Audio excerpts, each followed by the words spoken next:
Assalamualaikum warahmatullahi wabarakatuh. Alhamdulillah. Alhamdulillahilladzi anzala alaina al-Qur'an wa 'allamana al-bayan wa 'allamana ma lam na'lam. Wassalatu wassalamu ala sayyidil anam wa ala alihi wa ashabihi al-kiram. Saudara pengurusi, saudara-saudara pimpinan ABIM,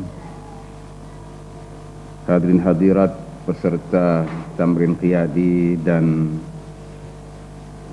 peserta kuliah tafsir maudhu'i, semoga sekaliannya sejahtera dalam limpahan rahmat dan berkat ilahi. Sesungguhnya saya ingin sekali untuk ikut bersila, tapi sayangnya tidak dipersilakan untuk bersila. Terpaksalah saya berdiri. Sebenarnya kertas yang diedarkan itu adalah berasal dari sebuah kertas kerja yang telah saya bentangkan dalam muzakarah ulama kira-kira setahun yang lalu di negeri Perak, ya, sebuah suatu muzakarah yang dihadiri oleh antara lain ashabus samahah, mufti-mufti yang kemudian nampaknya mendapat endorsement secara konsensus, ya. Karena itulah maka pendahuluan kertas ini masih memperlihatkan keasliannya. Tetapi untuk malam ini sorotan kita adalah tertumpu kepada perspektif Al-Quran tentang fungsi dan misi islah bainan nas, mendamaikan antara sesama manusia. Yang saya kira itulah misi pendakwahan terpenting yang harus dilaksanakan oleh gerakan Islam yang non-partisan seperti ABIM. Karena kita ditakdirkan hadir dalam situasi perpecahan yang semakin parah. Dan fenomena perpecahan ini mungkin bersifat multidimensional yang dapat dilihat dari berbagai perspektif. Tapi untuk tujuan kita malam ini, isu perpaduan dan perpecahan juga isu islah akan ditinjau dari perspektif Al-Quran. Dan memang itulah cara para ulama melihat segala sesuatu.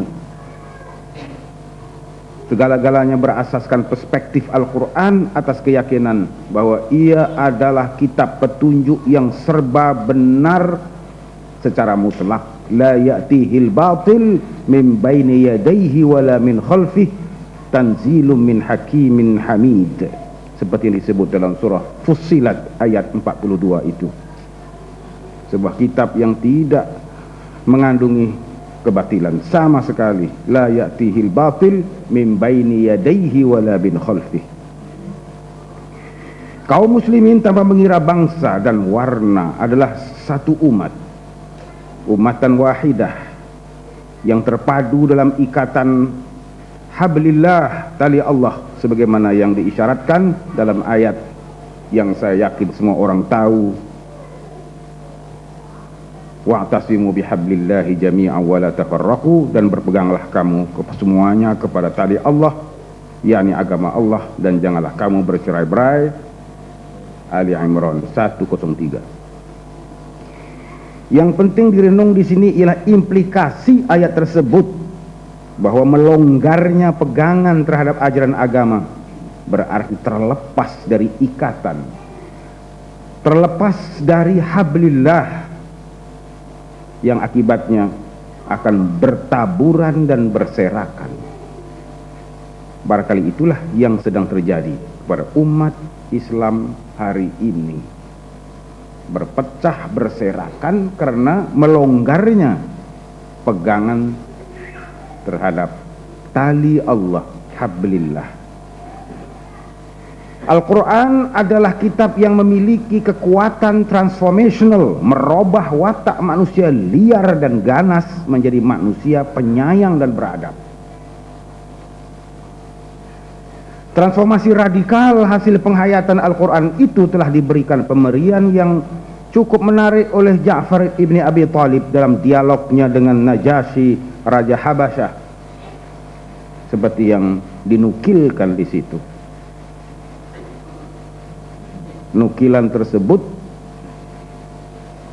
mengandungi pemberian tentang transformasi yang berlaku, yang dimulai dengan kalimat dahulu kami adalah warga masyarakat jahiliyah. Itu dahulu yang nanti akan kita lihat bagaimana terjadi sesudahnya, yang mengindikasikan transformasi itu tadi. Dahulu kami adalah warga masyarakat jahiliyah, menyembah berhala, memakan bangkai, melakukan segala macam kejahatan, memutuskan silaturahmi, menganiaya jiran, yang kuat memangsakan yang lemah. Demikianlah keadaan kami sebelumnya, dahulunya, sehinggalah Allah mengutus Rasul, lalu mengajak kami mengabdi dan mengasahkan Allah, meninggalkan berhala sembahan nenek moyang, mengajar kami agar berkata benar, melaksanakan amanah, menjalin silaturahmi, berbuat baik kepada jiran, menghentikan amalan-amalan haram dan bertumpah darah, melarang kami dari melakukan kejahatan, dari bercakap bohong dan karut, dari memakan harta anak yatim, dari membuat tuduhan palsu terhadap wanita-wanita suci, dan seterusnya. Jadi nukilan ini membayangkan berlakunya transformasi dari masyarakat adawah kepada masyarakat ukhuwah, dari masyarakat permusuhan, perpecahan kepada masyarakat persaudaraan dan perpaduan. Al-Quran diturunkan di tengah-tengah bangsa yang berbudaya berpuak-puak dengan fanatik kesukuan yang sangat tebal. Dalam silang sengketa yang sudah membudaya itu, soal siapa benar dan siapa salah tidak menjadi perhitungan lagi. Yang penting dia orang siapa. Kalau orang kita, ia harus dibela biarpun dia bersalah. Demikianlah yang namanya asabiyah jahiliyah atau fanatik jahiliyah itu. Antansura akhaka ala zulmin, membela saudara sendiri meskipun dia zalim atau dalam melakukan kezaliman. Al-Quran telah mentransformasikan masyarakat fanatik kekabilahan atau wild tribalism itu menjadi masyarakat penyayang yang disifatkan oleh Al-Quran sebagai masyarakat ruhama bainahum, saling berkasih sayang sesama mereka. Transformasi tersebut dapat terjadi apabila seluruh warga menyerap nilai-nilai Al-Quran, bermula dengan Rasulullah SAW sendiri sebagai role model kepribadian Qurani, kana khuluquhul Quran, dan diikuti oleh para sahabat yang kesemuanya merupakan personifikasi Al-Quran atau Al-Quran yang hidup berjalan dengan dua kaki. Merekalah yang dimaksudkan dengan ungkapan Al-Jilul Quraniyul Farid atau generasi Al-Quran yang unik itu. Generasi seperti itulah yang disebut juga sebagai generasi Rabbani, yang diisyaratkan dalam ayat Ali Imran 79. A'udzubillahi minasyaitonir rajim. Bismillahirrahmanirrahim. Ma kana li basharin an yu'tiyahu Allahul kitaba wal hukma wan nubuwwata thumma yaqula lin-nasi kunu ibadan li min dunillah walakin kunu rabbaniyina bima kuntum tu'allimunal kitaba wa bima kuntum tadrusun. Dan hendaklah kamu menjadi orang-orang Rabbani karena kamu selalu mengajarkan Alkitab dan disebabkan kamu tetap mempelajarinya. Jadi generasi Qur'ani itu adalah juga generasi Rabbani. Dan ciri generasi Rabbani itu ialah tu'allimunal kitab, mengajarkan Alkitab, yakni Al-Quran, dan bima kuntum tadrusun, dan tetap mempelajarinya.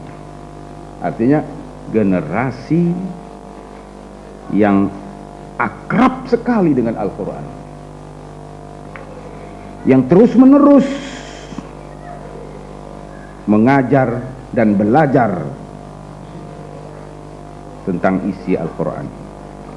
Mereka adalah generasi yang dengan tekun mempelajari dan menghayati ajaran Al-Quran secara utuh dan menyeluruh, serta mengembangkannya di tengah umat, sehingga terciptalah umat Rabbani dan masyarakat Qur'ani yang bersatu dan bersaudara, ruhama'u bainahum, saling sayang menyayang.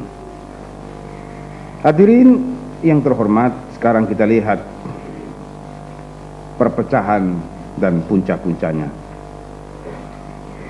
Demikianlah selama umat ini masih menghayati Al-Quran secara utuh, al-iman bil kitabi kullihi. Tetapi apabila penghayatan Alkitab, yakni Al-Quran, tidak lagi utuh, apabila sebahagian ajarannya diketepikan, tidak dijadikan panduan dalam kehidupan bermuamalat, bermasyarakat, berpolitik, dan berbudaya, maka berlakulah silang sengketa, permusuhan, benci-membenci. Persis nasib yang menimpa kaum Nasrani yang berpecah belah, sebaik saja mereka melupakan atau mengenepikan sebahagian dari ajaran dan peringatan Allah. Wa minal ladzina qalu inna nasara akhadna mitsaqahum fanasu hazzam mimma dzukiru bih fa'aghrayna bainahumul adawata wal baghdha'a ila yaumil qiyamah wa sawfa yunabbi'uhumullahu bima kanu yasna'un. Dan di antara orang-orang yang mengatakan, sesungguhnya kami ini orang-orang Nasrani, ada yang telah kami ambil perjanjian mereka, tapi mereka sengaja melupakan sebahagian dari apa yang telah mereka diberi peringatan dengannya. Fanasu hazzam mimma dzukiru bihi. Itulah puncanya. Fanasu hazzam mimma dzukiru bihi. Mereka sengaja melupakan, mengenepikan sebahagian daripada apa yang telah mereka diberi peringatan dengannya. Maka kami timbulkan di antara mereka permusuhan dan kebencian sampai hari kiamat. Fa'aghrayna bainahumul adawata wal baghdha'a ila yaumil qiyamah. Dan kelak Allah akan beritahu mereka apa yang selalu mereka kerjakan. Al-Maidah 14. Apabila Tuhan mengatakan fa'aghrayna bainahumul adawata wal baghdha, maka kami timbulkan di antara mereka permusuhan dan kebencian, artinya perpecahan dan permusuhan adalah bencana yang ditimpakan oleh Allah, hukuman dari Allah. Perpecahan adalah bencana, ia adalah hukuman Tuhan. Oleh karena itu ia tidak harus diterima sebagai sesuatu yang normal. Kita tidak boleh menerimanya sebagai sesuatu yang normal atau sebagai kesan yang tabi'i dan wajar dari budaya politik demokrasi. Mengamalkan sistem demokrasi bukan alasan untuk membenarkan berlakunya perpecahan.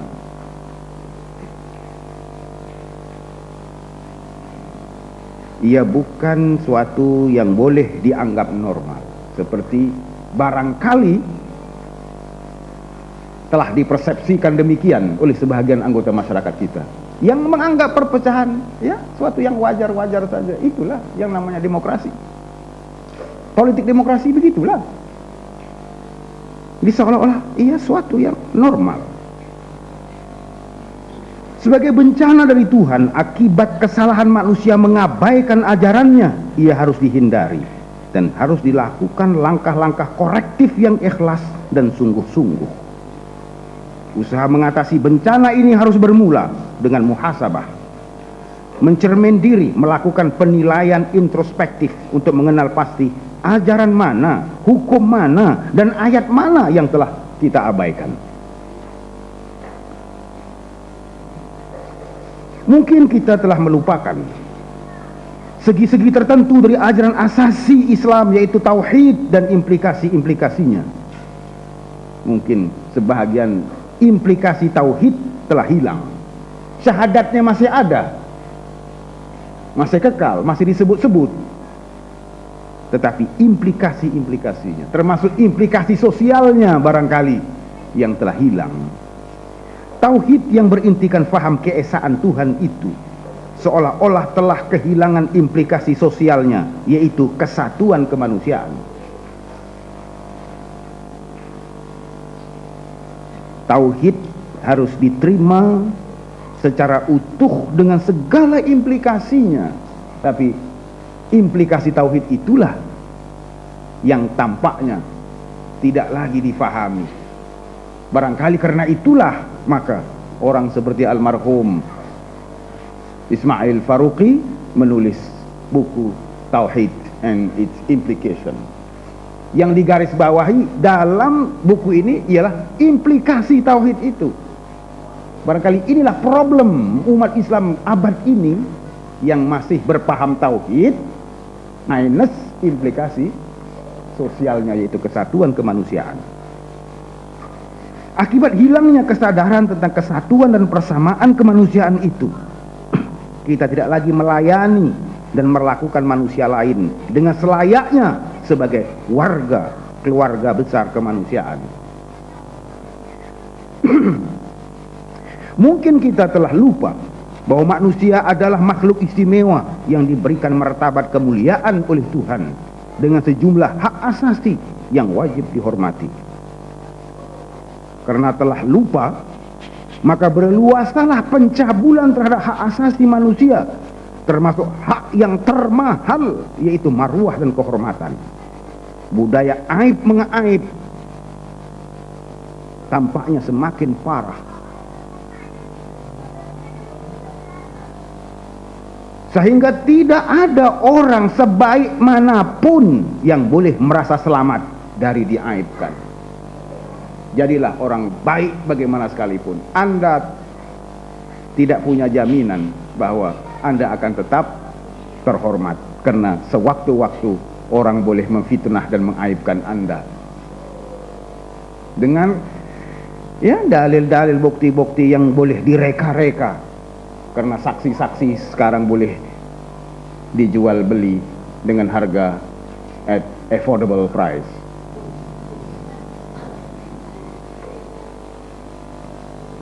Mungkin kita telah lupa bahwa orang-orang mukmin itu bersaudara. Innamal mu'minuna ikhwatun fa aslihu baina akhawaykum, seperti dalam ayat Al-Hujurat 10. Lalu kita pun tergamak menyakiti warga seagama tanpa merasa bersalah menyakiti saudara sendiri.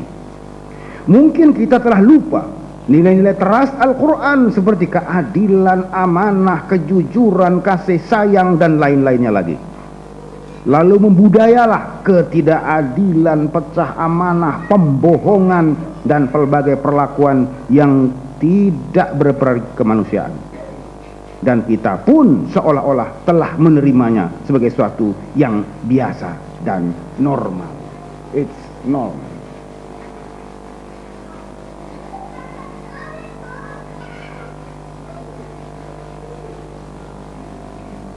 Ya. Orang bohong, biasalah bohong.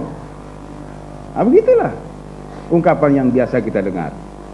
Ini propaganda melulu, biasalah dalam politik.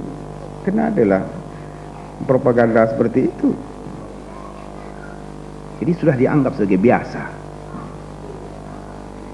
Lalu bagaimana penyelesaiannya? Wujudnya konflik di kalangan umat memang suatu kenyataan yang tidak siapapun dapat membantahnya.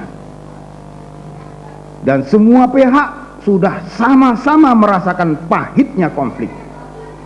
Semua orang sudah merasakan sakitnya konflik dan permusuhan itu. Yang menang, yang kalah, semuanya sakit semua itu. Tinggal cakapnya saja yang garang, tak sakit, tak sakit.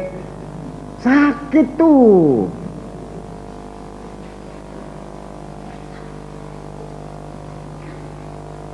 Ya. Cakap ya tak sakit, tapi air mata meleleh, menahan sakit. Semua orang sudah merasakan sakitnya berkelahi dan berkonflik. Seperti yang disebut dalam surah Al-An'am ayat 65. A'udzubillahi minasyaitonirrajim. Bismillahirrahmanirrahim.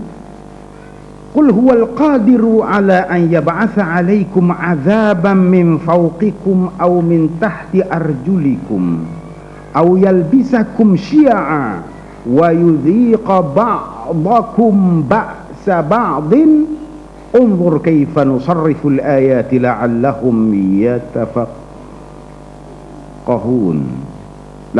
yafqahun. Katakanlah, dialah yang berkuasa untuk mengirimkan azab kepadamu dari atas kamu, dari bawah kaki kamu, atau dia membaurkan kamu dalam puak-puak yang saling bertentangan dan merasakan kepada sebahagian kamu keganasan sebahagian yang lain.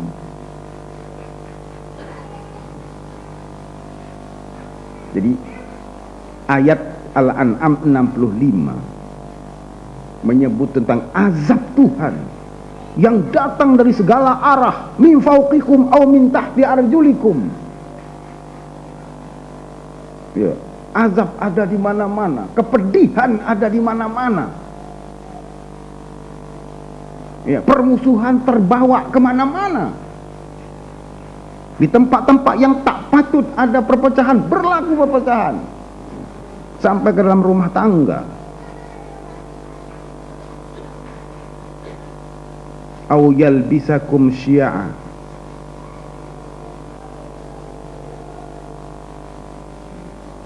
atau dia membaurkan kamu dalam puak-puak yang saling bertentangan dan merasakan kepada sebahagian kamu keganasan sebahagian yang lain. Wa yudhiqa ba'dakum ba'sa ba'din. Setiap pihak sudah merasakan penangan pihak lain. Sakit. Masing-masing menderita sakit oleh penangan pihak lawan.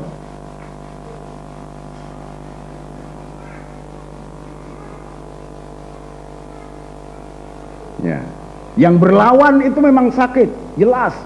Yang tak ikut lawan pun sakit sama.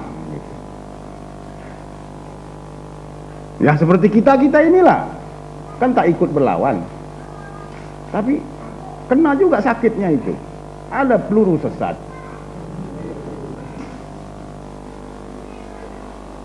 Jadi jangan bohonglah, semua orang sudah merasakan sakitnya penangan lawan. Siapa yang dapat mengingkari kenyataan bahwa semua yang terlibat merasakan pedihnya penangan lawan masing-masing? Namun belum juga ada tanda-tanda ia akan mereda. Dari sudut pandangan agama, keadaan ini tidak seharusnya dibiarkan berlarutan. Al-Quran sudah menetapkan hukum bahwa apabila berlaku konflik antara dua kelompok yang mukmin, maka harus ada pihak ketiga yang segera tampil mengislah atau mendamaikannya. Saya melihat disinilah mission kita, golongan ketiga yang bermisi islah bainan nas itu. Wa in ta'ifatani minal mu'minina iqtatalu fa aslihu bainahuma fa in baghat ihdahuma 'ala al-ukhra faqatilu allati tabghi hatta tafi'a ila amrillah fa in fa'at fa aslihu bainahuma bil 'adli wa aqsitu innallaha yuhibbul muqsitin. Dan jika ada dua golongan dari orang-orang mukmin berperang, maka damaikanlah antara keduanya. Jika salah satu dari kedua golongan itu berbuat aniaya terhadap golongan yang lain, maka perangilah golongan yang berbuat aniaya itu sehingga golongan itu kembali kepada perintah Allah. Jika golongan itu telah kembali kepada perintah Allah, maka damaikanlah antara keduanya dengan adil dan berlaku adillah. Sesungguhnya Allah menyukai orang-orang yang berlaku adil. Ya. Terjemahannya biar tepat ya. Innallaha yuhibbul muqsitin. Sesungguhnya Allah suka kepada orang-orang yang berlaku adil. Jangan salah terjemah. Sesungguhnya Allah suka kepada orang-orang keadilan. Belum tentu.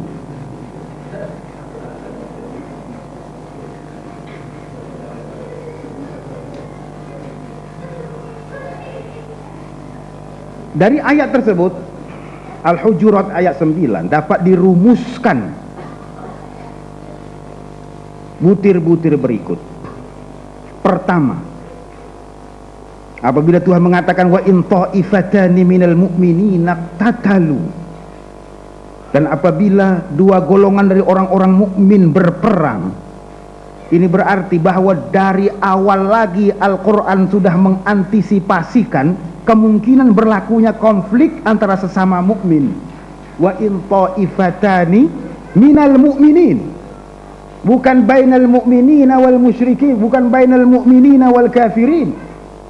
Wa in ta'ifatani, dua puak, minal mu'minin, kedua-duanya itu mukminin.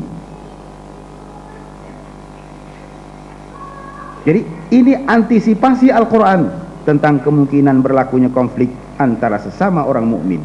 Kedua, adalah milik kewajiban pihak ketiga mendamaikannya. Fa aslihu bainahuma. Perintah fa aslihu ditujukan kepada kelompok ketiga yang tak terlibat dalam konflik, yang tak terlibat secara langsung dengan konflik. Al-Quran juga mengantisipasikan kemungkinan ada pihak yang menolak perdamaian lalu meneruskan tindakan-tindakan ofensif provokatif terhadap lawannya. Andainya keadaan itu terjadi, pihak yang degil itu harus dihukum sehingga mereka mau kembali kepada hukum Allah. Apabila kedua-duanya sedia akur untuk kembali kepada hukum Allah, mereka hendaklah didamaikan berasaskan formula yang adil. Antara kata-kata kunci dalam ayat tersebut adalah fa'aslihu, damaikan. Fa'aslihu, aslihu adalah kata perintah yang berimplikasi kewajiban. Al-amr yang membawa implikasi al-wujub, kewajiban. Ini berarti membiarkan konflik berterusan adalah suatu kesalahan karena meninggalkan kewajiban yang dalam bahasa agama disebut dosa. Ya. Kalau kita terima mengislah itu suatu kewajiban, maka mengabaikan islah berarti melakukan dosa. Lainlah kalau kita menganggap ini amar yang tidak membawa implikasi wajib, cuma sunat misalnya. Tapi rasanya tidak ada ulama yang berpendapat begitu.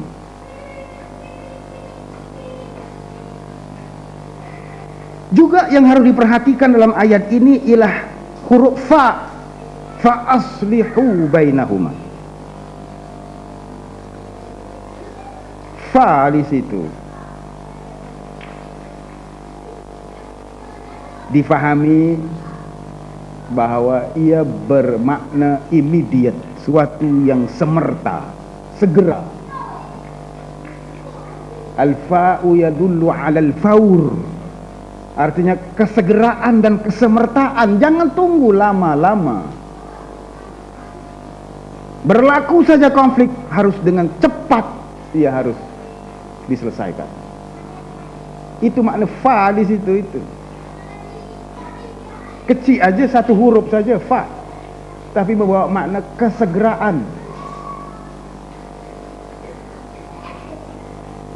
Selain itu ialah kalimat tafi'a ila amrillah, kembali kepada hukum Allah.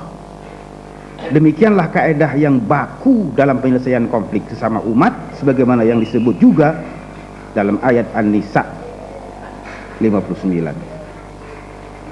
Penyelesaian bukan asal selesai, tapi harus kembali kepada hukum Allah.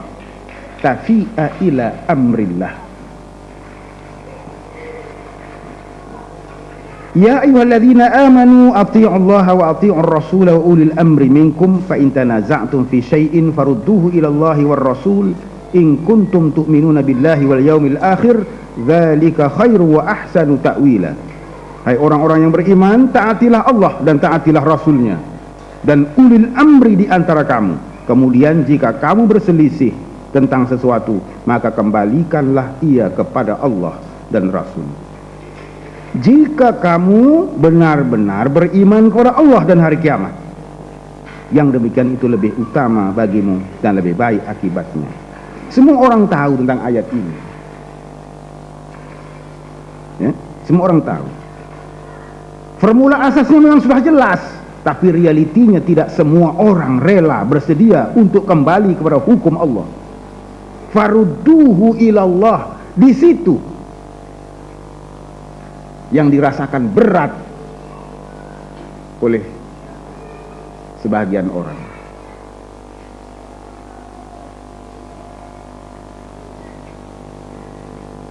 Realiti inilah yang diisyaratkan dengan ayat jika kamu benar-benar beriman dengan Allah dan hari kiamat. Fa in tanaza'tum fi syai'in farudduhu ila Allahi war rasul in kuntum tu'minuna billah wal yaumil akhir. Jadi apa signifikannya ayat in kuntum di situ? Jika atau andainya kamu beriman. Artinya Al-Quran tidak mengambil sikap taken for granted bahwa semua orang bersedia. Yang bersedia untuk kembali kepada hukum penyelesaian Allah itu hanyalah mereka yang benar-benar beriman dengan Allah, beriman dengan Rasul. Tanpa itu orang akan keberatan untuk kembali kepada Allah dan Rasul. Hanya mereka yang takut kepada Allah dan takut dengan balasan ukhrawi saja yang siap untuk didamaikan menurut Allah, hukum Allah. Ternyata masalahnya bukan cuma terma-terma kandungan formula damai, tapi yang lebih asas adalah soal iman. Al-imanu billah wal yaumil akhir. Jadi isunya bukan isu formula semata-mata. Formula boleh dicari, tapi yang lebih asas dari itu ialah iman kepada Allah, iman kepada risiko ukhrawi. Kalau itu ada, formula jadi mudah. Tapi kalau iman tidak ada, formula sebaik manapun tidak akan workable.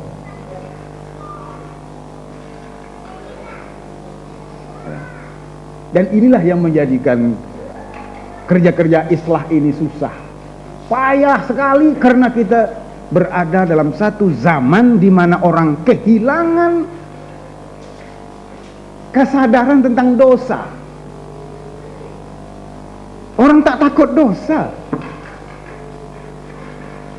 Bagaimana mengajak orang tak takut dosa untuk kembali kepada Allah dan Rasul, kepada penyelesaian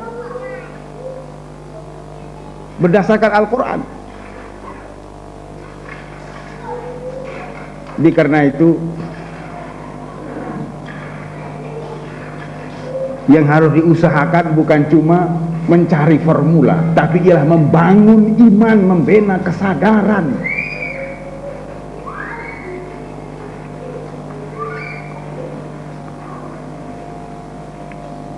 Adalah terlalu ideal untuk membayangkan terciptanya perpaduan secara mendadak. Prosesnya mungkin memakan masa. Yang penting semua pihak harus dirangsang dan didorong terus menerus ke arah perpaduan. Golongan majority yang selama ini memilih sikap berdiam diri harus bersuara. Kami mau perpaduan yang tulen. The silent majority, majority besar yang selama ini memilih sikap diam, harus berani bersuara.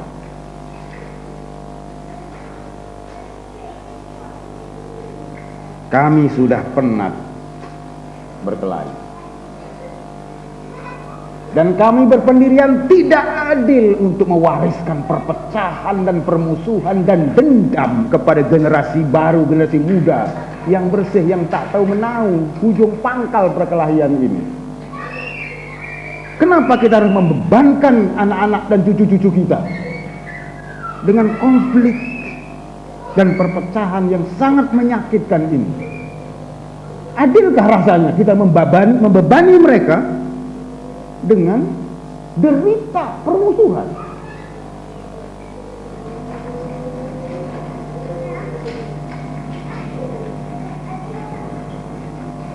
Perpaduan dalam ikatan hablillah. Proses menuju perpaduan tulen harus bertolak dari kesepakatan dalam beberapa perkara asas, termasuk ABCDE dan seterusnya, itu yang untuk sementara saya namakan sebagai gagasan piagam perpaduan ummah. Pertama, mewujudkan suasana kondusif. Perjalanan menuju perpaduan harus bermula dengan mewujudkan suasana yang kondusif. Semua pihak harus memperlihatkan isyarat-isyarat positif, indikatif menginginkan perpaduan. Antaranya dengan menghentikan tindakan-tindakan provokatif terhadap pihak lain. Ya, rasanya bila bercakap tentang suasana kondusif ketika ini seolah-olah kita bermimpi. Hari-hari telinga kita disumbat dengan bahan-bahan yang membawa kepada konflik dan membawa konflik yang lebih parah. Sudah habis pilihan raya, masih lagi berterusan. Bicara yang bukan-bukan. Ya. Politik selak kain, tak habis-habis.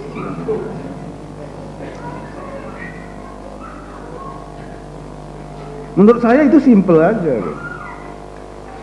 Yang selak-selak itu kan orang awam, entah orang biasa, entah orang gila, kita begitu tidak tahu.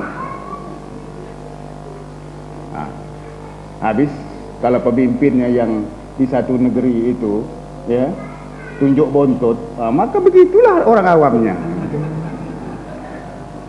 Kan itu kalau pemimpinnya begitu, orang awamnya begitu. Saya tidak mempertahankan tindakan itu.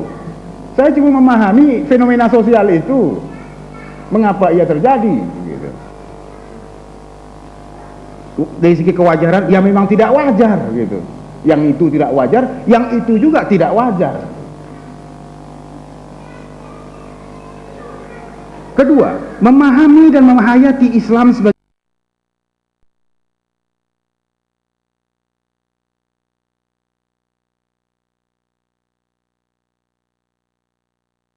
komprehensif dan sempurna.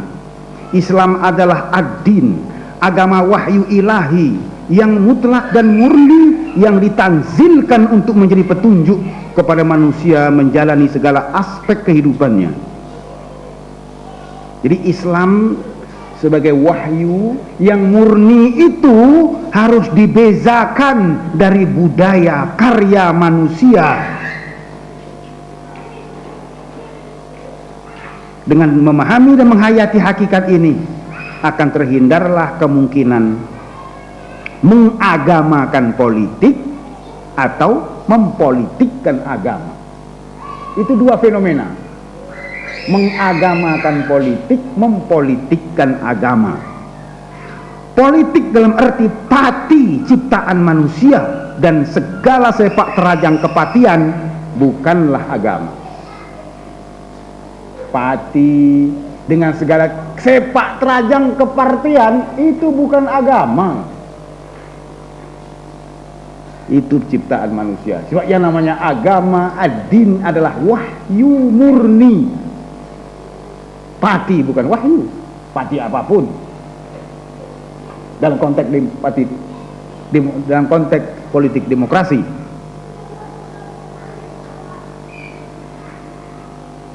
Yang diperjuangkan mungkin wahyu, tapi pati itu sendiri bukan. Sebagai ciptaan dan perlakuan manusia, pati boleh betul dan pati boleh salah. Dengan demikian mengagamakan politik yang sedemikian sifatnya itu jelas salah. Demikian pula dengan amalan mempolitikkan agama, dalam arti menjadikan agama hanya sekedar alat untuk mencapai kuasa politik, bukan untuk didaulatkan secara jujur, juga jelas salah. Misalnya memberikan justifikasi keagamaan kepada dasar-dasar politik yang tidak islami semata-mata untuk kepentingan politik.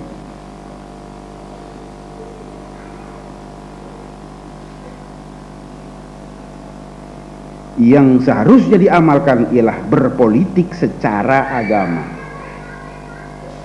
Mengagamakan politik salah, mempolitikkan agama juga salah dalam pengertian yang tadi disebut. Maka yang harus dilakukan ialah berpolitik secara agama, dalam arti menjadikan ajaran agama sebagai panduan melaksanakan kegiatan politik dan perpolitikan. 3. Iltizam melaksanakan keadilan. Perpecahan berlaku apabila ada pihak yang merasa dilayani secara tidak adil atau merasa haknya dinafikan. Karena itu, iltizam terhadap prinsip keadilan harus ditingkatkan. Memang keadilan selamanya merupakan faktor asas perpaduan. Tidak ada perpaduan tanpa keadilan.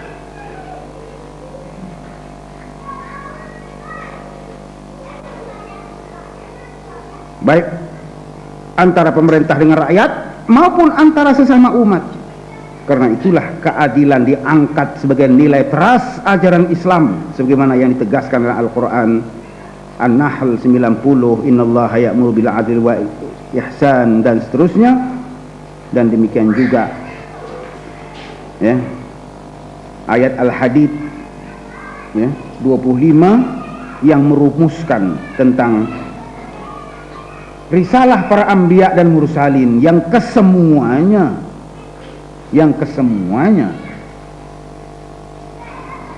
berpaksikan keadilan. Jadi keadilan adalah inti bagi semua agama-agama samawi. Kalau itu yang dilupakan, ya, itu yang kita ketepikan. Fanasu hazzam mimma dzukiru bihi, maka apalagi akibatnya kalau tidak perpecahan. Demikian tingginya nilai keadilan dan demikian pentingnya peranan keadilan, sehingga tanpanya masyarakat akan hancur. Hakikat ini dinyatakan oleh Nabi SAW dengan nada yang cukup jelas dan tegas, loud and clear, ketika berlaku peristiwa Fatimah Al-Makhzumiyah. Wanita bangsawan Bani Makhzumi itu telah mencuri dan kemudiannya tertangkap. Kaumnya segera melobi Nabi SAW menerusi anak angkat kesayangannya Zaid ibn al-Harithah agar Fatimah dibebaskan dari hukuman atas asas ia orang berkedudukan. Ya. Ia orang berkedudukan. Begitulah di sepanjang sejarah, orang berkedudukan selalu untung. Walaupun dia sudah disebut didedahkan, ya. Tapi yang kena nanti orang lain, bukan orang itu.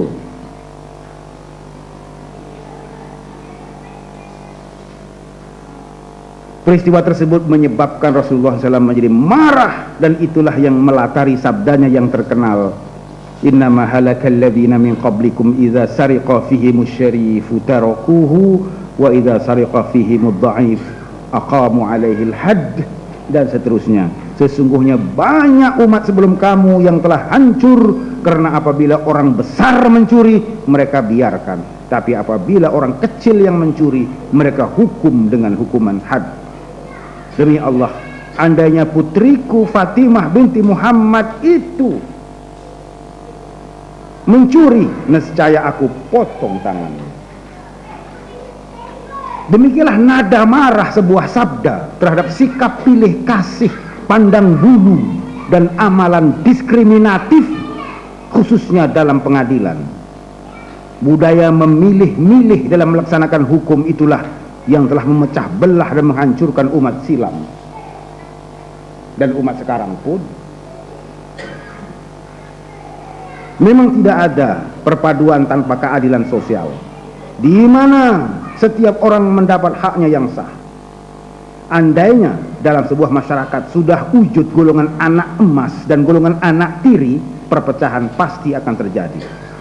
Karena itu Al-Quran mengingatkan agar jangan sampai berlaku pembolotan oleh kalangan tertentu.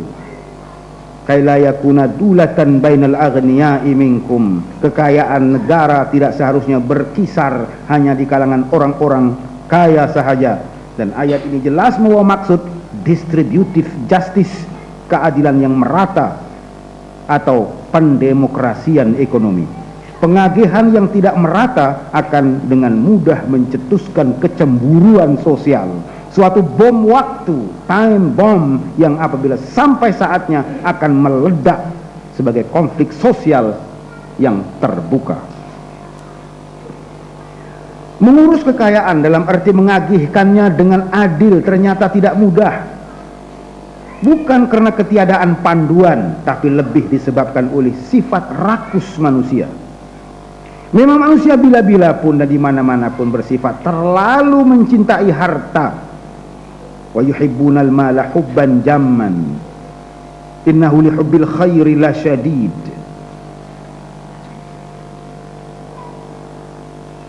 Karena itu pula lah harta kekayaan seringkali menjadi punca perpecahan dari keluarga hinggalah kepada negara dan dunia.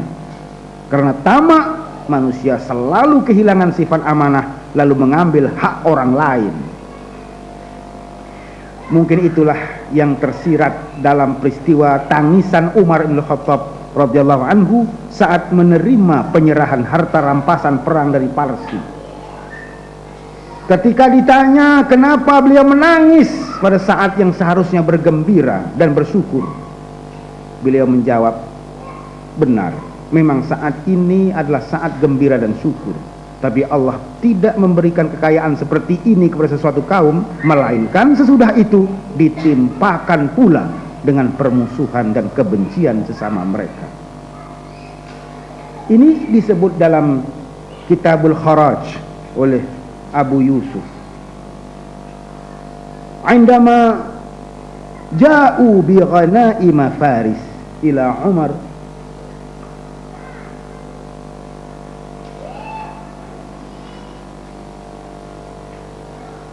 fara'a fiha ma lam tara 'ainahu minal jawahiri wal lu'lu'i wal dhahabi wal fiddah fabaka.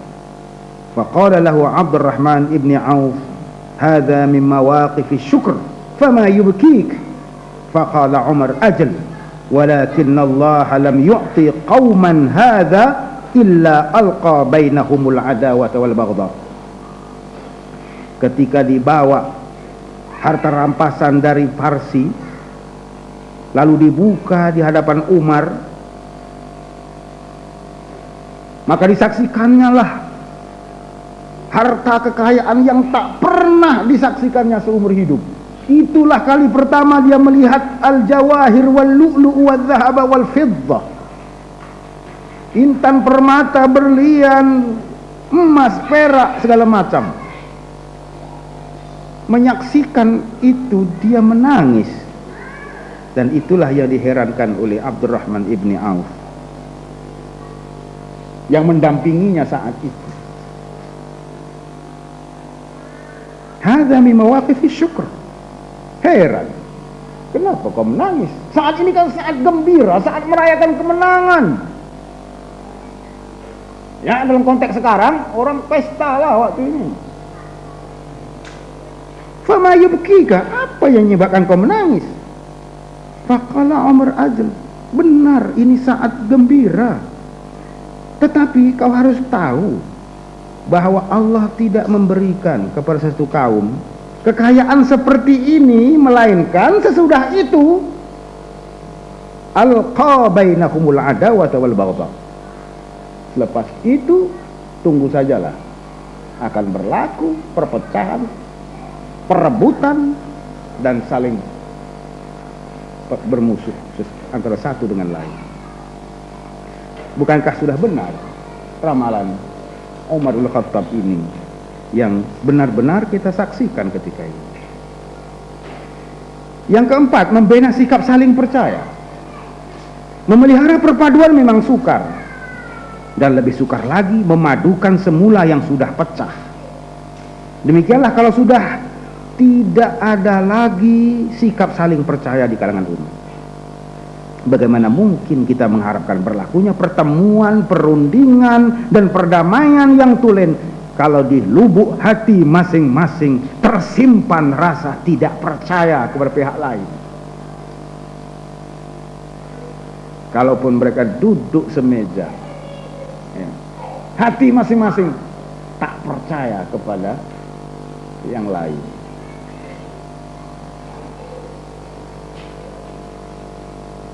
Bagaimana mungkin ya kita harapkan itu semua?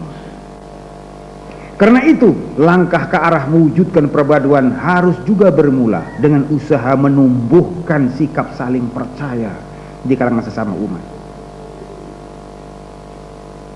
Tetapi ini juga tidak mudah, karena percaya kepada seseorang atau sesuatu pihak harus berlaku secara tabii, tidak boleh dipaksa-paksa. Siapa yang boleh memaksa seseorang untuk percaya kepada orang lain? Trust, saling percaya, itu harus tumbuh secara tabii. Dan tak boleh dipaksa-paksa. Kalau hari-hari berbohong, kemudian kita paksa, percayalah kepada dia, wahai dia tahu hari-hari dia bohong, mana mungkin ia dipaksa untuk percaya? Kenapa sikap saling percaya di kalangan umat ini semakin luntur? Kenapa? Mungkin karena bercakap bohong telah mulai membudaya. Membudayanya bercakap bohong. Hampir semua orang bohong.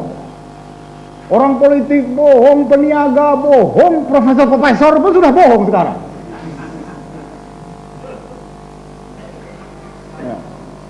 Nak tengok profesor-profesor berbohong, waktu pelihara kecil gitu, banyaklah campur.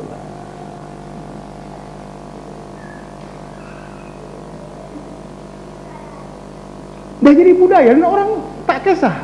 Memang begitulah, bohong biasalah, bohong biasa. Itulah tadi, we have accepted cheating as normal, telling lies as normal. Kita sudah mulai menerima pembohongan sebagai hal yang biasa. Di mana-mana, hampir di semua sektor berlaku pembohongan. Karena kadang-kadang berbohong dan berpura-pura sudah dianggap suatu keperluan demi survival. Tak bohong, tak survive. Mudah-mudahan krisis kepercayaan ini belum separah yang dialami oleh setengah negara maju, seperti yang digambarkan oleh seorang penulis barat. Obviously, all these people, many of them supposedly outstanding citizens, believed that they had to cheat to win. Jelas, semua mereka ini yang sebahagiannya besarnya adalah orang-orang terkemuka, mereka percaya bahwa mereka harus menipu untuk menang. Jadi yang menang-menang itu ya, sebahagiannya menipu.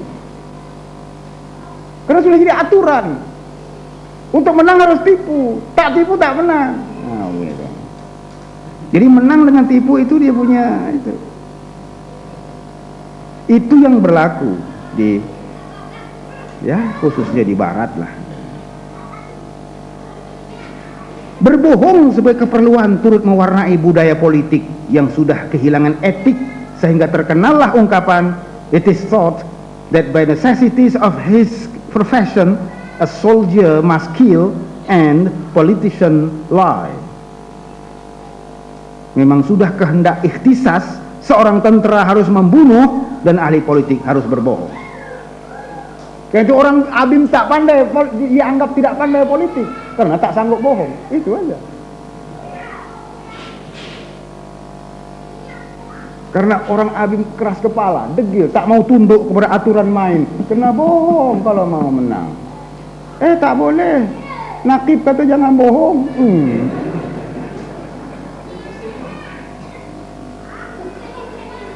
Maka orang anggap Abim tak pandai politik. Bukan tak pandai berpolitik lah, tak sanggup bohong. Itu yang sebenarnya.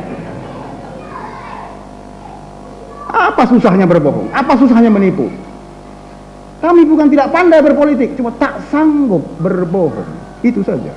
Tak sanggup menipu, tak sanggup main jahat.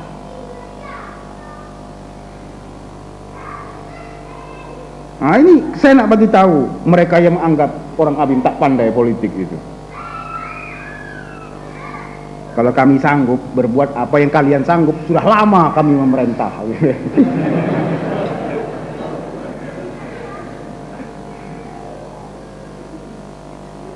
Demikianlah budaya orang-orang politik di negara-negara maju, dengan segala penyimpangan dan kebejatan yang sudah dianggap sebagai necessary evils.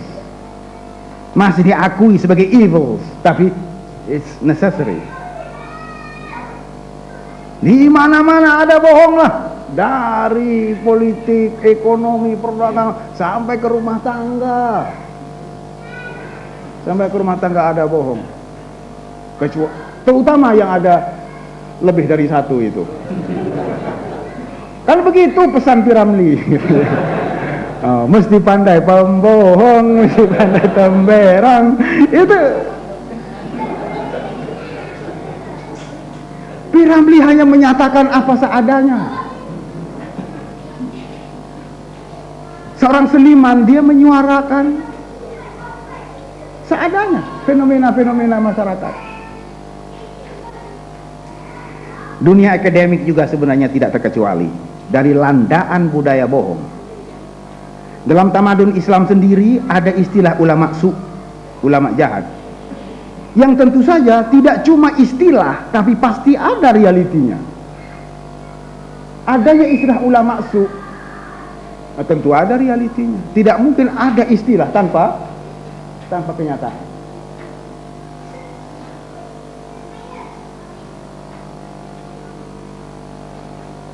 Tapi pasti ada realitinya. Di barat, Julian Benda pernah menulis buku berjudul The Betrayal of the Intellectuals, yang mendedahkan skandal pengkhianatan kaum intelektual Prancis awal abad lalu apabila mereka menyembunyikan kebenaran moral dan fakta demi kepentingan diri dan memenuhi kehendak penguasa politik.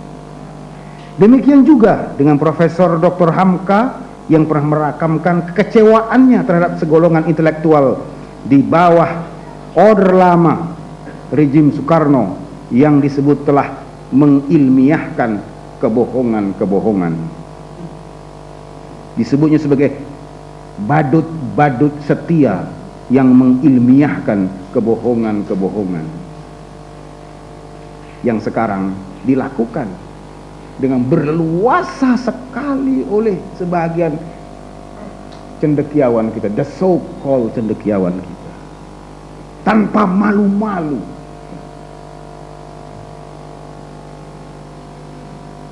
Apa kelimah untuk saya gunakan selain perkataan meluat?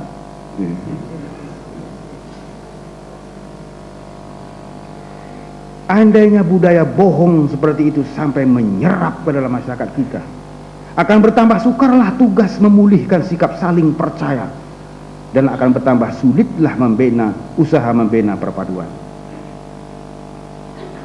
Ya.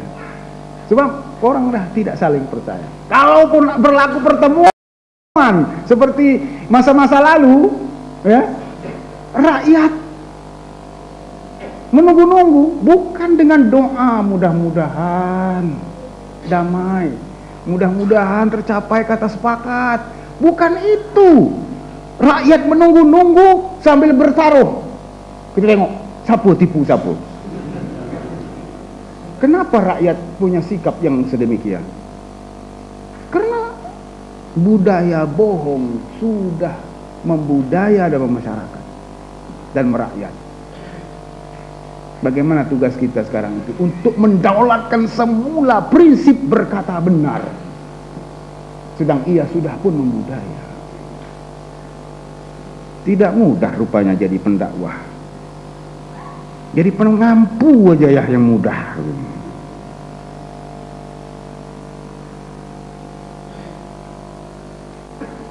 Mudah-mudahan kita masih punya kekuatan untuk menyuburkan amalan berkata benar yang memang sangat ditekankan oleh Islam.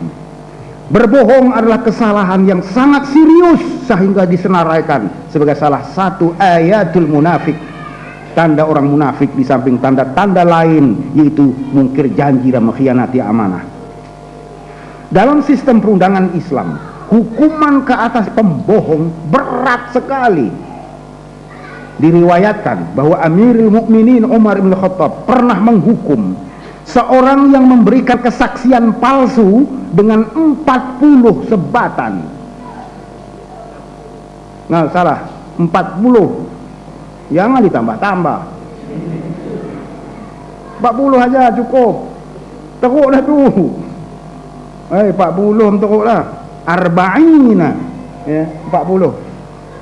Agaknya jurutaib itu digeram tak cukup. 40 ditambahnya 20 lagi.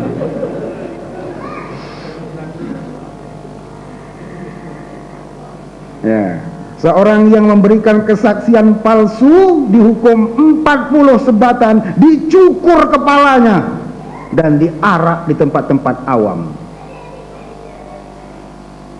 Ya, 40 sebatan, dicukur kepalanya, maksudnya cukur rambutnya.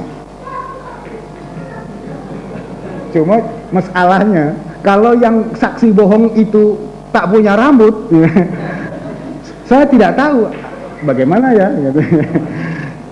Barangkali ada hukuman alternatif.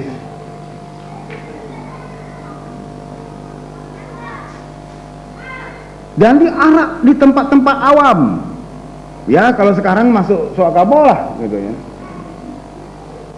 Amalan berbohong memfitnah merupakan kesalahan serius karena ia boleh membawa akibat penganiayaan terhadap orang-orang yang tidak bersalah.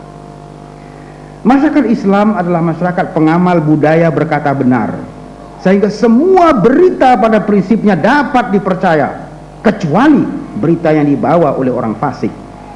Karena itu Al-Quran menyebut bahwa berita yang bersumberkan orang fasik saja yang perlu dipastikan dulu kesahihannya, sedang yang lain boleh diterima sebagai benar berasaskan asumsi bahwa orang beriman tidak berbohong.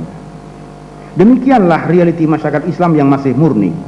Tapi dalam masyarakat yang telah mengalami pencemaran moral dan budaya, semua berita tanpa kecuali tampaknya perlu pemastian. Yang benar dan yang palsu sudah berbaur sedemikian rupa sehingga menimbulkan pelbagai kekeliruan dan kebingungan. Tetapi apalah artinya kemajuan teknologi maklumat dan komunikasi jika maklumatnya tidak dapat dipercaya? Ini satu hal ya. Kita selalu berbangga-bangga dengan kemajuan teknologi komunikasi. Tapi apa artinya teknologi komunikasi kalau berita yang disebarkan itu tidak benar? Hanya untuk menyebarluaskan pembohongan. Ya, apalah artinya kemajuan teknologi maklumat dan komunikasi jika maklumatnya tak dapat dipercaya? Apalah gunanya kecanggihan multimedia kalau hanya untuk dijadikan senjata perang propaganda, memutarbelitkan fakta, atau alat fitnah yang memecah belah? Kita harus memanfaatkan kemajuan teknologi maklumat dan komunikasi sebagai alat pemupuk sikap saling percaya dan sekaligus alat menjana perpaduan umat. Untuk itu, teknologi ini perlu diberikan landasan moral yang kuat, kebenaran, amanah, kesopanan, dan lain-lainnya. Tanpa landasan moral keagamaan, teknologi akan menghancurkan manusia sendiri. Kelima, meningkatkan semangat persaudaraan dan kasih sayang. Antara dampak sosial yang paling ketara dari transformasi keislaman ialah terbentuknya masyarakat penyayang yang didasari nilai persaudaraan sesama seagama, ukhuwah islamiyah, ukhuwah imaniyah, sebagaimana yang digariskan dalam ayat Al-Hujurat, innamal mu'minuna ikhwatun fa'aslihu baina akhawaykum. Dalam sejarah umat Islam, semangat persaudaraan seagama inilah yang telah berjaya mencairkan fanatik puak dan mengakhiri sengketa antara suku sebagaimana yang berlaku pada kaum Aus dan Khazraj di Madinah pada zaman awal Islam. Nikmat persaudaraan atau ta'liful qulub itulah yang diisyaratkan dalam ayat.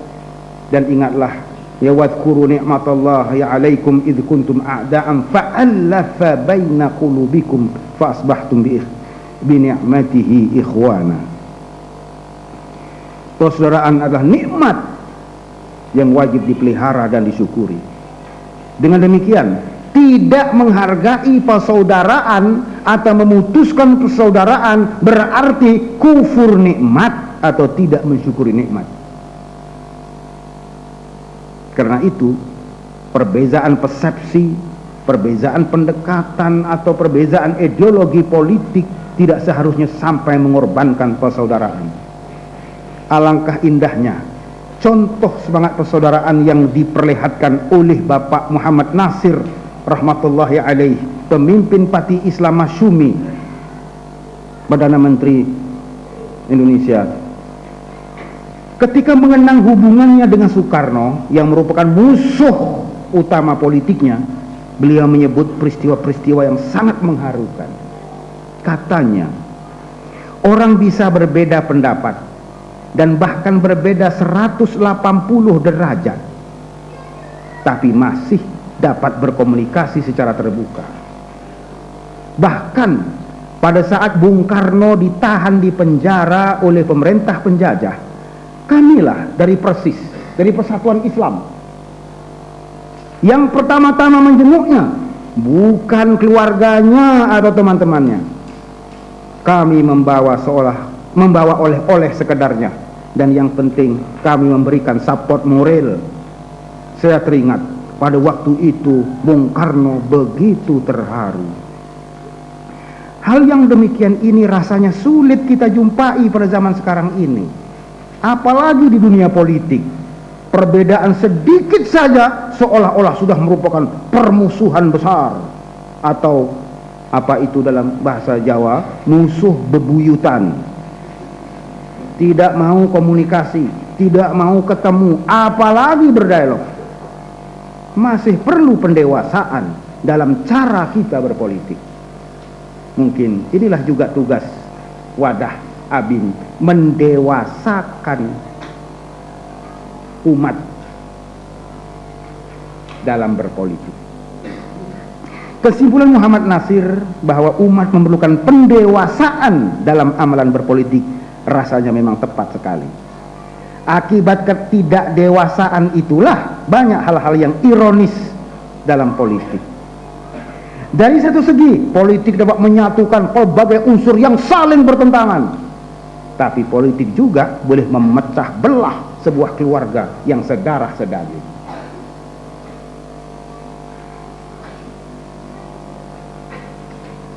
renunglah itu betul-betul. Tak payahlah dibawakan contoh-contoh.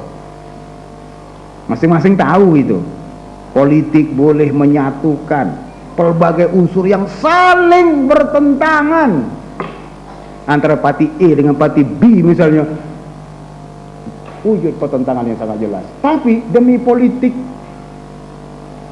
yang pragmatik, mereka boleh bersatu. Tapi sebuah keluarga yang sedarah sedaging boleh berpecah, berantakan karena berbeda parti politik. Itulah ironisnya yang namanya politik itu. 6. Memperluas amalan syuro. Musyawarah adalah perintah agama yang wajib diamalkan. Amalan bermusyawarah yang berarti people's participation, kesediaan mendengar pendapat pelbagai pihak dan menghormati pendapat yang berbeda akan dapat menumbuhkan rasa kebersamaan dan saling harga menghargai di kalangan umat. Dalam kaitan ini perlu pula dicatat bahwa amalan bermusyawarah tidak mungkin berkembang dalam suasana takut berbeza pendapat dengan seseorang, terutama yang lebih berkuasa. Mana mungkin ada musyawarah, mana mungkin ada syuro dalam situasi takut berbeda pendapat dengan seseorang, lebih-lebih lagi orang itu sangat berkuasa. Mana mungkin ada. Karena itu marilah kita memberani-beranikan diri. Kalau memang berbeda, ya nyatakan saja perbedaan Anda dengan segala risikonya, agar kita dapat menghidupkan semula semangat syuro dalam arti yang sehat. Saya lihat sekarang ini, ya, yang bercakap, ya, kalau yang bukan parti pembangkang, kalau memang dia parti pembangkang, memanglah dia bangkang semua. Yang tidak masuk parti, baik mereka ini ulama maupun cendekiawan maupun apalagi pegawai kerajaan, sama ada dia bercakap menyokong ataupun dia diam saja. Kalau bercakap takut berbeda pendapat, dan mereka memilih diam. Saya pikir ini budaya takut berbeda pendapat itu sudah juga meluas dan merakyat sebagaimana membudayanya bercakap bohong. Saya betul-betul iri hati dengan situasi di Indonesia, ya, di mana semua orang bebas bercakap, mau bicara apa saja. Oh, nikmat sekali jadi orang Indonesia, ya. Dari segi itu, dari segi kebebasan berbicara, gitu.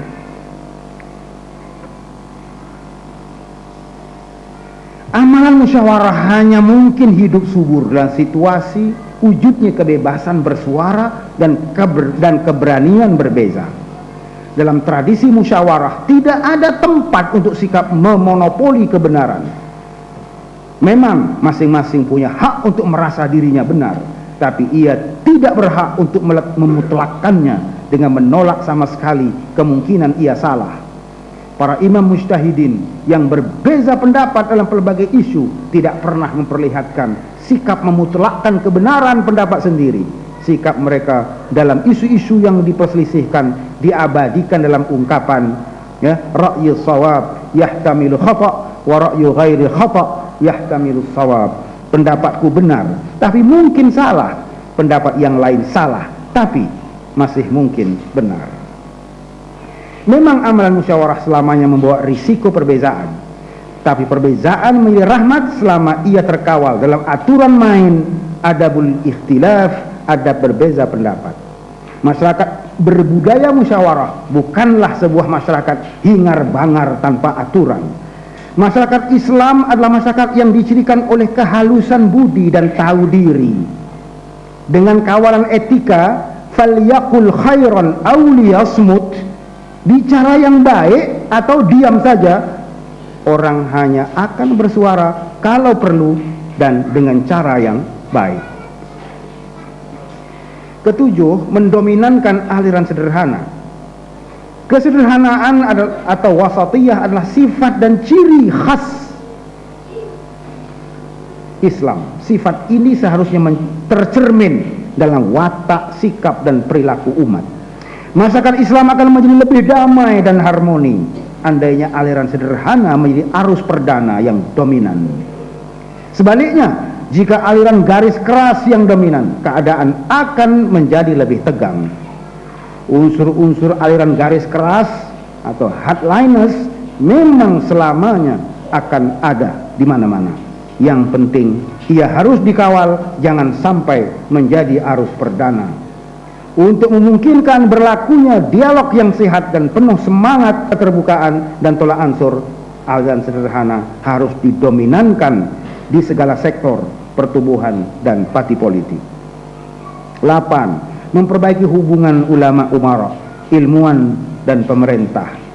Dalam tradisi masyarakat Islam, kedua-dua golongan ini, ulama, ilmuwan dan umara pemerintah, mempunyai peranan yang sangat menentukan. Hadis Nabi SAW menyebut dua kategori manusia, sinfani minan nas, idza saluha saluhan nas, wa idza fasada fasadan nas, al ulama wal umara. Dua kategori manusia, apabila kedua-duanya baik, baiklah masyarakat, dan apabila kedua-duanya rosak, rosaklah masyarakat, yaitu ulama dan umara. Demikianlah kesejahteraan rakyat sangat tergantung kepada kualiti kedua-dua golongan tersebut, ulama yang beramanah dan pemerintah yang adil. Bertuahlah umat yang memiliki kedua-dua faktor, ulama umara yang tergembleng dalam kesepakatan dan kesepahaman yang akrab. Al-Quran membawakan contoh-contoh kerjasama erat pemerintah dan ilmuwan menerusi kisah pemerintahan Nabi Sulaiman alaihissalam dan juga pemerintahan Ratu Balqis. Sejarah Islam juga banyak merakamkan kerjasama seperti itu di antara para khalifah dan ulama-ulamanya. Tapi sejarah juga meninggalkan catatan-catatan hitam dalam hubungan ulama umara, seperti catatan tentang penderaan yang dilakukan oleh pemerintah terhadap para imam Abu Hanifah, Ahmad ibn Hanbal dan Ibn Taimiyah ridwanullahi alaihim ajma'in. Keadaan inilah yang harus dihindari. Andainya pemerintah dan ulama mengambil posisi berseberangan, umat pasti pecah. Sebagai pemegang amanah, sebagai pemegang amanah keilmuan, ulama memikul tanggung jawab menasihati pemerintah, mengingatkan bahwa kuasa adalah amanah, dan pada waktu yang sama mereka juga harus mendidik umat. Teguran dan pandangan konstruktif yang disampaikan dengan tertib dan jujur harus diterima dengan sikap lapang dada. Itu lebih baik dari bersikap prasangka atau meminggirkan ulama dan ilmuwan. Tanggung jawab mendidik dan mencerdaskan umat harus pula dilaksanakan agar tahu hak dan tanggung jawab mereka. Umat perlu dibimbing menghayati Islam secara utuh dan seimbang, akidah dan syariah dan akhlak, sehingga terpeliharanya hablum minallah dan hablum minan nas, hubungan vertikal dengan Allah dan hubungan horizontal antara sesama manusia. Kualiti umat harus terus ditingkatkan, karena umat yang berkualiti akan mendapat pemerintah yang berkualiti pula, dan demikianlah sebaliknya.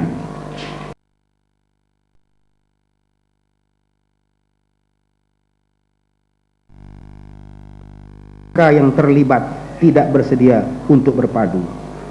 Mudah-mudahan Allah berkenan melimpahkan nikmat kelembutan dan kedamaian hati kepada kita semua. Ternyata saudara sekalian, tugas ini sangat berat. Terlalu banyak kerja yang harus dilakukan. Tapi mudah-mudahan kita tidak kehilangan optimisme.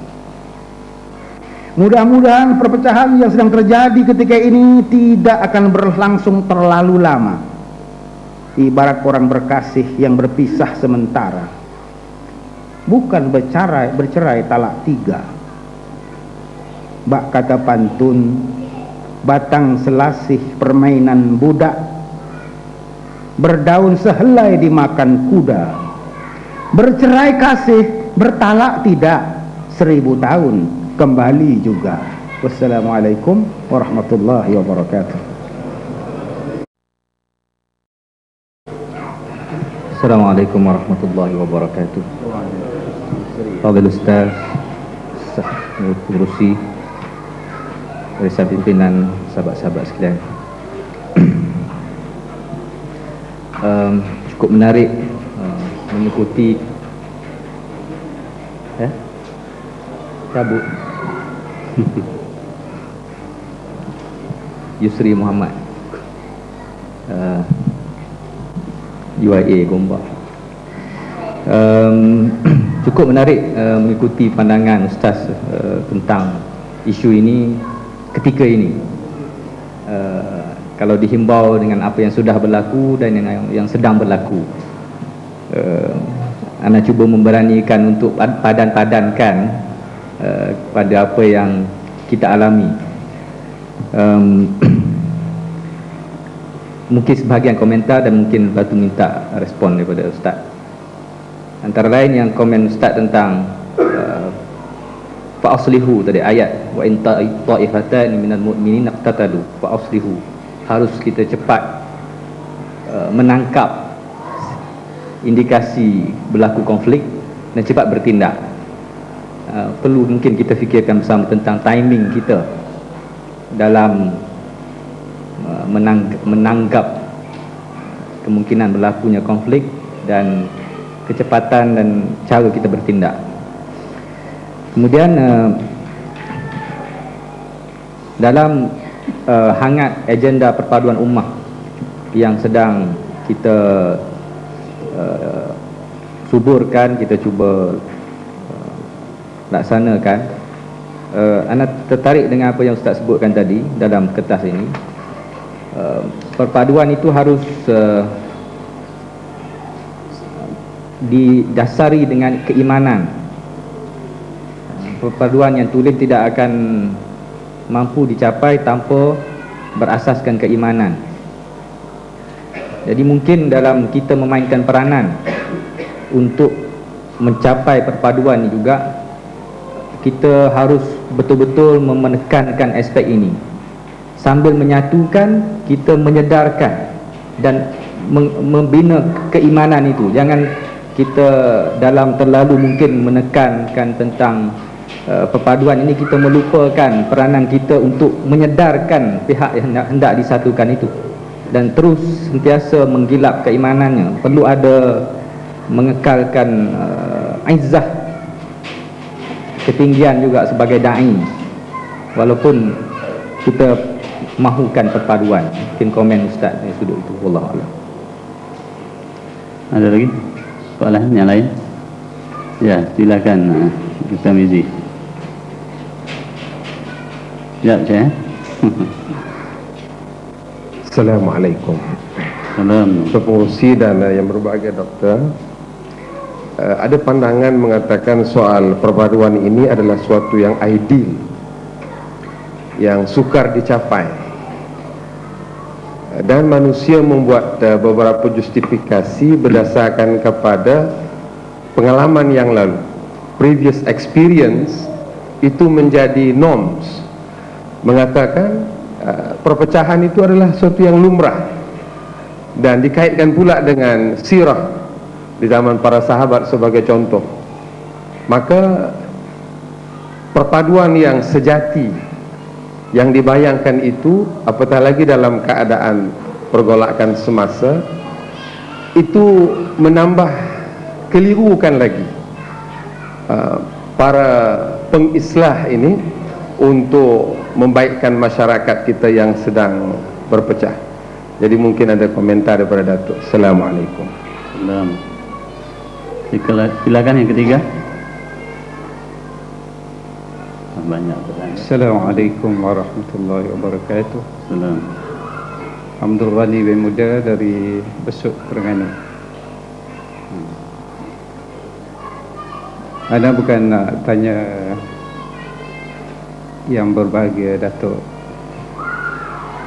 cuma nak bagi cadangan. Satu orang sahabat dari Besuk pernah mengikuti kuliah ini, tafsir Maudhu'i,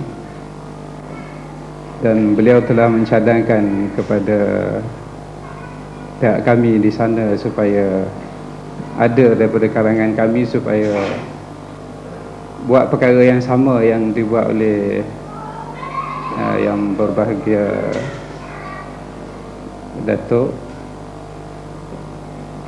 Tapi setelah Ana hadir pada malam ini, jadi Ana tengok daripada Ana habiskan masa untuk buat kajian, ataupun mungkin juga sebahagian daripada sahabat kita tidak mempunyai masa yang banyak.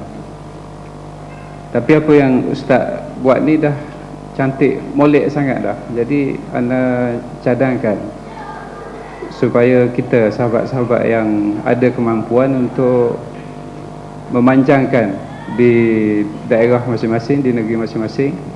Tapi pihak ABIM kena segeralah pastikan setiap kali tafsir maudhu' ini dibuat, bahan tu hendaklah dimasukkan ke dalam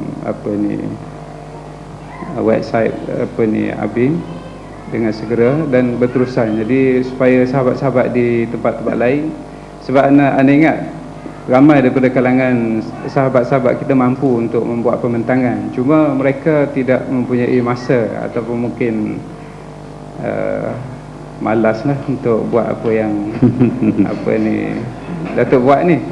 Tapi dari sudut pembentangan, Anda ingat ramai daripada kalangan tokoh-tokoh kita mampu buat pembentangan. Jadi adalah sesuatu yang agak menguntungkan lah kalau kita memanjangkan apa yang Doktor dah buat ni. Terima kasih.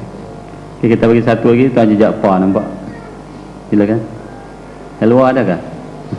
Luar ada? Ada.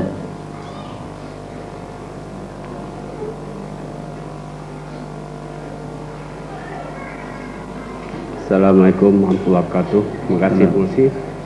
Saya minta maaf pasal juga bangun sikit sebab ada soalan. Soalan saya ringkas saja. Awal tadi Datuk Pembentang telah mengatakan bahawa perbincangan malam ini adalah berasaskan pada kertas kerja yang dibentangkan Persidangan Ulama. Dan satu daripada agenda untuk perpaduan ini ialah memperbaiki hubungan ulama dan umara. Alhamdulillah, mungkin mesej ini telah sampai pada ulama, di mana telah dapat endorsement sebelah suara dikatakan. Adakah, saya nak tanya, mesej ini telah disampaikan kepada umara supaya dapat endorsement yang sama? Kalau belum ada, adakah perancangan untuk buat demikian? Saya rasa itu sajalah ringkas. Assalamualaikum. Terima kasih atas soalan-soalan yang dikemukakan, dan saya silakan Yang Berbahagia Datuk untuk memberi respon kepada soalan yang dikemukakan. Silakan Datuk.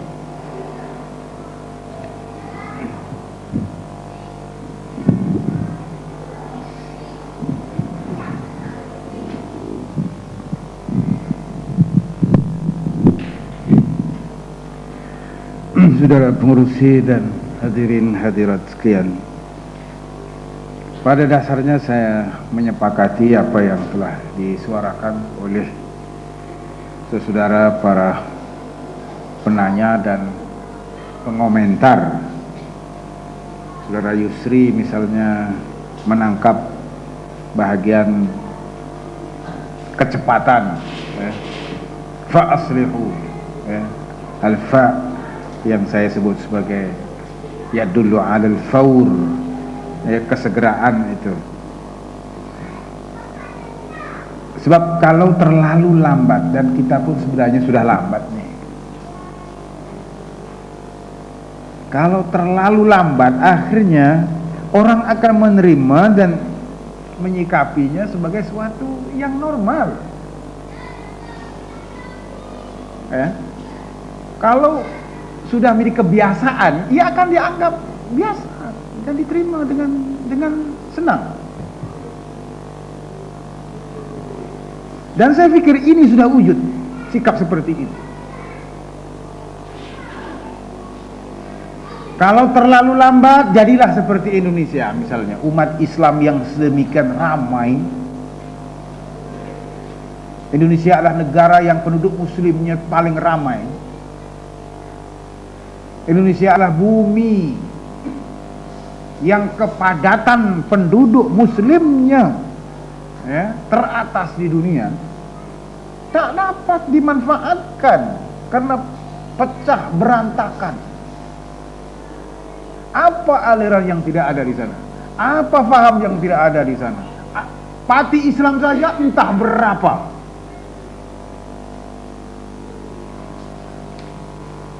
Dan perpecahan sudah diterima sebagai suatu yang normal, sehingga orang tak takut lagi untuk pecah. Kalau kita tanya bapak-bapak Indonesia itu yang melakukan hal-hal yang pelik-pelik itu, yang di sini kita rasakan, ini bahaya nih, boleh memecahkan umat. Kalau kita tanya dia, apa bapak tidak takut kepada perpecahan umat? Dia akan keheranan ditanya begitu. Apanya lagi yang akan pecah? Semua yang boleh pecah, semua yang bisa pecah sudah pecah. Jadi yang tersisa itu hal yang udah tak boleh pecah lagi. Semua yang boleh pecah dah pecah. Nah, itulah parahnya perpecahan di Indonesia itu. Apakah kita juga harus menunggu sehingga keadaannya seperti itu? Yang saya pikir kita sudah menghampiri keadaan seperti itu.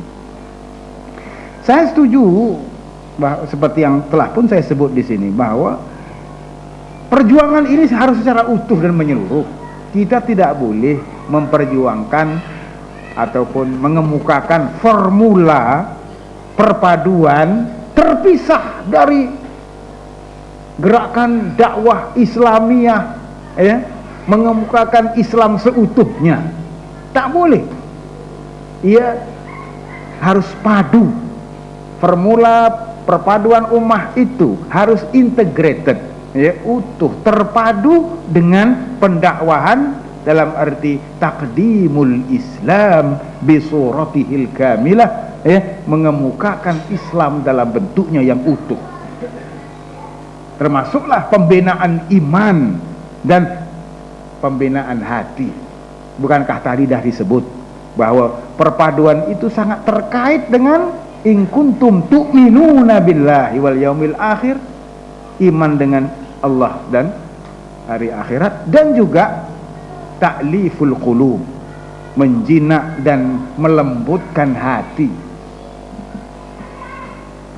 Jadi membina iman, ta'liful qulub, itu harus serentak dengan penggagasan formula perpaduan. Tentang perpaduan sebagai sesuatu yang terlalu sukar, terlalu ideal, bila-bila pun dan di mana-mana pun ada perpecahan.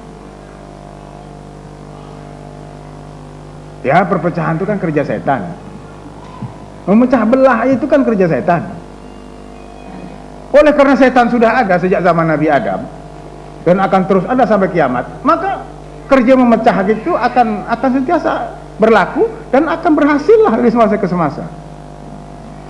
Saya setuju bahwa terlalu ideal untuk membayangkan pada satu keadaan yang sama sekali tidak ada konflik. Tapi bukan itu yang kita maksudkan di sini. Perbedaan boleh ada, konflik kecil-kecil boleh berlaku, tetapi harus dalam batas yang dapat dikawal. Jangan sampai kepentingan umat terkorban. Soal konflik perpecahan itu sejak anak Nabi Adam sudah berlaku. Konflik Habil Qabil sampai membawa kepada pembunuhan. Kematian pertama dalam sejarah manusia adalah mati dibunuh, mati berdarah, bukan mati demam. Jadi artinya konflik sudah memakan korban sejak zaman Nabi Adam dengan dua putranya Habil dan Qabil itu. Dari satu segi memang konflik itu telah ada dan akan sentiasa ada. Tapi jangan sampai kita kehilangan optimisme, ya, bahwa perpaduan boleh dan dapat diwujudkan. Dan dalam sejarah kita pun konflik sentiasa ada, tapi ada waktu-waktu tertentu di mana bila diusahakan dengan sungguh-sungguh, bila pemimpin-pemimpinnya berjiwa besar, wujud perpaduan. Zaman memperjuangkan kemerdekaan misalnya, ketika itu kita ada pemimpin-pemimpin yang berjiwa besar, ada Dato' On, ada Burhanuddin, ya, orang-orang berjiwa besar ini mereka bersatu walaupun ideologi politik berbeda antara satu sama lain, antara Dato' On dengan Burhanuddin, dengan Bustamam, dengan Isa Haji Muhammad, dengan yang lain-lain itu. Bayangkan konflik ideologi di kalangan mereka, tapi mereka bersatu untuk menentang penjajahan. Nak berkelahi, nanti aja kelahinya. Sekarang kita menghadapi satu tugas bersama, common cause, menghalau penjajah. Tapi kemudian pecah. Tapi kemudiannya bersatu juga. Bila ada pengajaran, ya, dari peristiwa berdarah 13 Mei, ya, pemimpin-pemimpin umat mulai berpikir, ya, bahwa dalam situasi yang sedemikian itu orang tak membedakan kamu PAS ke kamu UMNO ke, disapunya habis. Ketika itu orang pun berpikir, kalau begitu tak guna kita terusan berkonflik. Kalau sudah berlaku konflik mengganyang umat Islam, dia tak tanya dulu hang berarti apa, disapunya habis. Jadi ketika itu Tun Razak misalnya, Dato' Asri, mereka ini dari satu segi, ya, dapat dianggap sebagai orang-orang berjiwa besar. Konflik memang ada konflik, ketidakpuasan memang ada, tetapi matlamat yang lebih besar adalah maslahah ummah, perpaduan umat. Karena itu mereka sangguplah mengenepikan, ya, ketidakpuasan, kemarahan, luka-luka lama dilupakan. Itu yang namanya jiwa besar. Karena itu saya mengatakan agenda perpaduan ini adalah ujian terhadap sejauh mana kebesaran jiwa pemimpin-pemimpin umat sekarang ini. Ia menguji jiwa besar pemimpin-pemimpin, terutama pemimpin-pemimpin politik Melayu sekarang.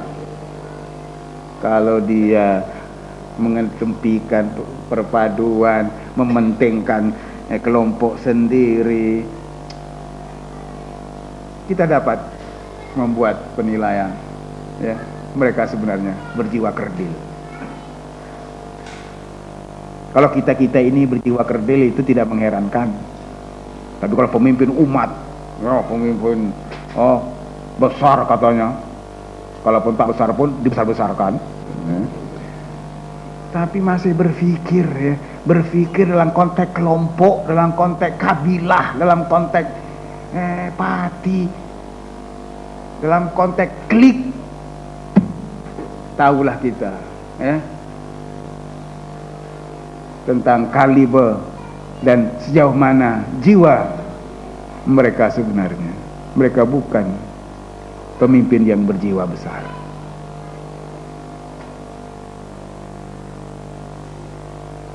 Ya, kemudian soal sejauh apa nih? Idea-idea tentang piagam perpaduan, seperti yang tadi saya sebut,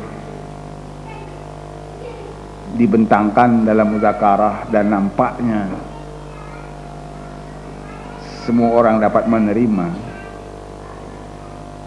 Tapi sejak waktu itu lagi saya sudah memikirkan bahwa takkan sampai kemana ini, sebab saya tak nampak jentera yang dengan sungguh-sungguh memperjuangkannya. Kita tahulah ulama-ulama kerajaan ini mana punya jentera untuk untuk memperjuangkan, untuk memperkembangkan ide tentang perpaduan ummah ini. Ini memerlukan jentera, memerlukan networking. Mereka tak punya itu. Sebagai individu mereka setuju sekali, baik mufti yang bepati, mufti yang tak bepati, mufti UMNO pun setuju. Malah minta lagi mufti UMNO tuh, minta bahan-bahan, tak sebab ada bahan-bahan yang tak saya tulis. Mana yang saya sampaikan sebagai syarah tu, oh dia nak lagi tu. Itu mufti UMNO, tak saya sebut mufti mana kan. Maknanya, tapi itulah masalahnya. Saya tidak fikir mereka ini punya jentera, punya networking, punya mekanisme untuk mengangkat ide-ide ini. Oleh karena itu, kalau ABIM punya mekanisme, alangkah baiknya. Bagi ulama, saya pikir tidak susah. Tak ada ulama yang membantah lah hal begini. Takkah ulama nak bangkang ayat-ayat semua? Tapi nak dibawa ke pemerintah, itu memerlukan kerja berat. Tapi seperti yang saya katakan tadi, sesukar manapun ya, sesukar manapun kita harus berusaha. Hatta andainya tidak mencapai matlamat pun, sekurang-kurangnya di hadapan Tuhan kita sudah mengatakan we have done enough. Seperti Nabi Musa dan Nabi Harun yang mendakwah dan membawa ajaran seruan agama Allah kepada Fir'aun. Dia sudah laksanakan sebaik-baiknya. Orangnya sudah tepat, caranya sudah tepat, message-nya sudah tepat, tapi ya masih begitu. Maka andainya kita gagal pun, itu bukan kegagalan pertama. Tapi yang penting kita lakukan. Kita harus mengusahakannya. Itulah artinya kita menjadi badan dakwah. Kalau tidak, masuk bati aja lah. Ikut sama, berkelahi, terang sikit. Ya, ini katanya tak masuk, tapi mendamaikan tidak juga. Jadi oleh karena itu saya mikirkan tentang, kalau Anda boleh fikirkan formulanya. Tapi selain memikirkan formula, ialah pengembangan ide-ide ini di kalangan umat, sehingga umat punya kesepakatan dari segi ide-ide dasar. Ya, ini bukan suara kelompok kecil, tapi suara umat, begitu. Dan apa pilihan mereka kalau umat meminta, umat menuntut? Utama sekali umat yang selama ini silent itu. Jadi membawanya kepada pihak yang berwajib itu satu hal, memasyarakatkan ide dasar tentang perpaduan itu juga satu tanggung jawab. Jadi kita harus punya program dan agenda yang komprehensif. Ya, wallahu a'lam.